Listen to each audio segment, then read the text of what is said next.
안녕하세요, 여러분. 자, 이제 수익환원법에 의해서 수익가액을 계산하는 문제를 풀어볼게요. 가격은 무엇분의 무엇이죠? 수익률분의 수익이었죠. 그게 기억나시면 돼요. 그래서 수익환원법에 의해 평가한 대상 토지의 가치를 구하랍니다. 그럼 토지는 달아 없어지지 않기 때문에 직접 환원했죠. 직접법이었어요. 그래서 수익가액은 환원율분의 순수익이 기억나시면 돼요. 이때 중요한 건 순수익이니까 순영업소득을 구해야 되는 거죠. 그래서 만약에 문제에서 유효총소득과 영업경비가 있으면 빼서 순영업소득을 계산하는 게 이게 포인트예요. 그러니까 수익가액 계산하는 문제가 나오면 순수익을 계산해서 대입시켜야 된다거나 아니면 환원율을 계산해서 대입시키는 문제, 이게 전부인 거예요. 지금 문제는 아예 자연스럽게 그냥 주어진 내용대로 나눠주면 되네요. 순영업소득 3천을 자본 수익률 5%로 그냥 나눠주시면 되는 거예요. 그래서 3 나누기 5를 해주시면 6이 나오죠.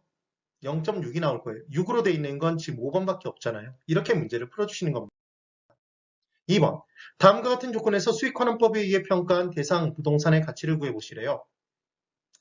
봤더니 수익가액은 환원율분의 순수익 예를 딱 세워놓고 문제를 풀어주는 거죠. 유효총소득이 지금 4천만 원, 영업경비가 500만 원. 지금 숨겨놨죠. 순영업소득을. 빼주면 3,500이 순수익이에요. 그래놓고 토지가액과 건물가액이 60%, 40%. 그러니까 지금 가중치를 줬어요. 토지와 건물에 결합된 부동산인 거죠. 복합부동산이네요.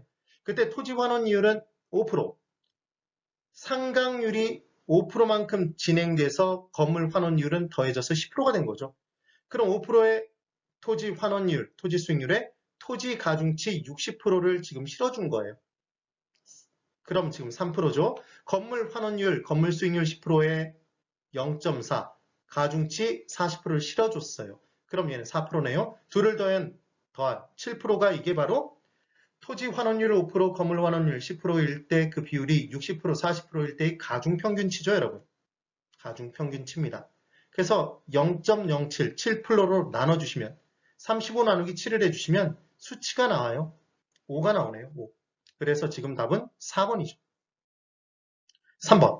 다음과 같은 조건에서 대상 부동산의 수익가치 산정 시 적용할 환원율을 계산해보래요. 환원율 계산하는 문제 나올 수 있습니다. 그리고 봤더니 순영업소득 주고 부채 서비스액 주고 이렇게 문제가 나왔어요. 우리 MM으로 기억했던 거 기억나셔야 됩니다.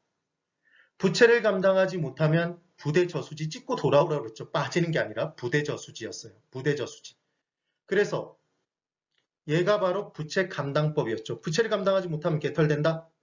그래서 부대저수지의 부는 부채 감당률이고 대는 대부 비율이고 저수지 이게 저당 이자율이 아니라 저당 상수라는 걸 기억하기 위해서 부대저수지로 기억했던 거죠. 얘를 곱해 주시면 돼요. 대부 비율이지 부채 비율 아닙니다. 부부 저수지 아니에요. 부대저수지예요. 그럼 순영업소득이 부채 서비스액의 몇 배인가를 나타내는 비율이 이게 부채 감당률이잖아요. 그래서 이 문제를 풀 수 있느냐 풀지 못하느냐는 부채 감당률을 계산할 수 있느냐 없느냐에 달려 있습니다. 그래서 부채 감당률은 2,400이 1,200의 2배죠. 지금 2네요. 2. 그래 놓고 대부 비율은 60%예요.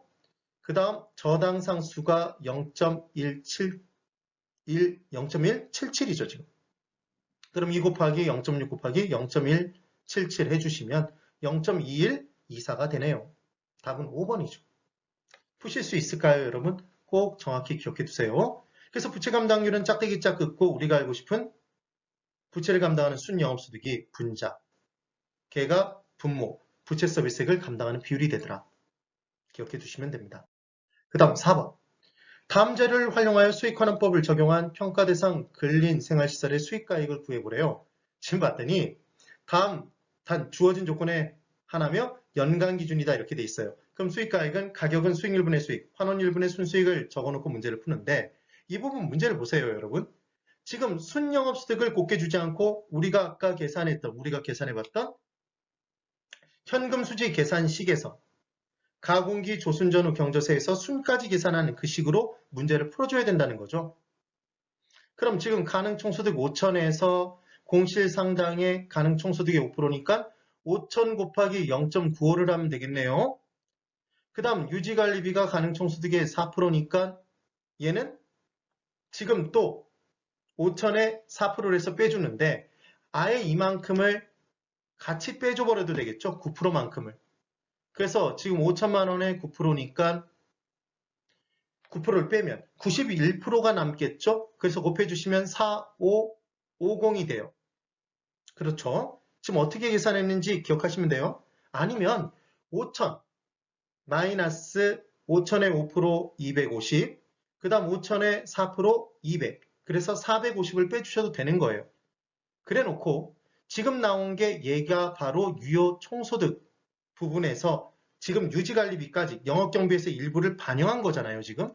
그래 놓고 부채 서비스액은 저당이니까 경비가 아니죠, 여러분. 경비를 찾는 거예요. 화재보험료는 공정결, 세손, 유감의 손해보험료잖아요. 손. 들어가죠. 자본적 지출액 안 들어갑니다. 수수수였죠. 수선, 수선비, 수익적 지출액만 들어갔었잖아요. 유지관리비에는. 그 다음 개인적인 업무 비용은 당연히 영업경비가 아니에요. 그래서 지금 화재보험료 200만 빼주시면 4350이네요. 얘가 바로 수익이죠. 그래놓고 기대이율과 환원이율 중에 환원이율로 나눠주시는 거죠. 4350을 0.05로 나누면 5% 나누면 저는 4350 나누기 5를 해요. 그냥. 그럼 수치가 87이 나오게 돼 있습니다. 8억 7천만 원이 답이 되는 거죠. 그 다음 5번. 다음 자료를 활용하여 직접 환원법으로 평가한 대상 부동산의 수익가액이래요. 그럼 얘는 직접 환원법이니까 계산식을 그대로 수익가액은 환원율분의 순수익이죠. 걔를 딱 적어놓고 문제를 푸는 거예요. 이걸 못 적으면 이 문제는 못 풀어요, 여러분. 그래서 가능총소득 8천에 공실 부분, 가능총소득이 10%니까 빼주면 800에서 지금 8천에서 800을 빼서 7,200을 계산해도 되지만 8,000 곱하기 0.9를 해주셔도 되는 거죠. 90%가 남는 거니까. 7,200. 그래 놓고 이제 거기서 영업경비 부분을 빼주시는 거예요. 유지 수선 유지비 들어가죠. 화재보험료도 들어가죠. 재산세도, 세손유감의 세조, 보유기간 중에 보유자체에 대한 세금 들어갑니다. 영업소득세는 경저세의 세조, 그러니까 들어가지 않죠. 부채서비스의 경저세의 저조, 들어가지 않는 거예요. 이 둘이 들어가지 않는다는 걸 판단해 주실 수 있는지의 문제입니다. 그럼 지금 400, 100, 200, 700을 빼주면 6,500이에요. 그래 놓고 환원율을 곱게 주지 않고 순소득 승수로 줬네요. 여러분 기억나세요? 예전 여자 어르신들 이름 끝자에 자자로 끝나는 경우 많았죠? 순자라는 성함을 가지신 분들이 많았습니다, 여러분. 그래서 순자는 순종해야 된다? 죄송스럽게도 그렇게 외웠었죠. 그래서 순자는 순종해야 된다. 순소득 승수는 자본의 수기간이고 얘는 뭐의 역수죠? 종합자본 환원율의 역수잖아요. 환원율은 순소득 승수의 역수네요. 그러니까 지금 결국은 10분의 1이 종합자본 환원율인 거죠. 되셨어요? 그럼 100%를 10으로 나눴으니까 10%가 나오겠네요. 그래서 0.1로 나눠주시면 6,5를 1로 나누면 그 수치 6,5가 그대로 유지가 되겠죠. 그래서 답은 3번이 답이 되는 겁니다. 어떻게 푸는지 이해되셨죠? 그래서 꼭 기억해 두세요. 이렇게 정리를 해두시면 되는 겁니다. 반드시. 그 다음 6번. 다음 자료를 활용하여 직선환원법으로 평가한 대상 건물의 수익가액이래요. 그럼 건물의 경우에는 상각이 되는 게 포인트죠, 여러분. 감가상각. 그래서 잔존 내용연수, 사는 시점 기준으로 남아있는 연수 기간 동안 사는 시점의 100%를 다 회수해야 되잖아요. 그래서 잔존 내용연수분의 1이 그게 상각률이었죠. 기억을 꼭 해두시면 돼요. 그래서 수익가액은 환원율분의 순수익에서 지금은 순영업소득은 8천만 원으로 곱게 줬네요. 여기서는 환원율을 계산하는 게 포인트인 겁니다. 그래서 전체 내용연수가 50년이고 경과 내용연수가 30년이면 잔존 내용연수는 20년이 남은 거죠.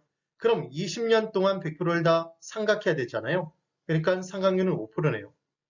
그리하여 자본환원율은 직선법에서는 자본수익률의 5%에 자본회수율, 이게 상각률이죠, 여러분. 얘를 더해요, 5%를. 그럼 이제 10%로 나누면 될 것 같은데 중요한 건 이 문제에서 가치 상승률이 5%예요. 그럼 가치가 상승되는 만큼 수익가액을 올려줘야 되잖아요. 그럼 수익가액을 올리기 위해서는 환원율을 내려서 조정한다고 그랬습니다, 여러분.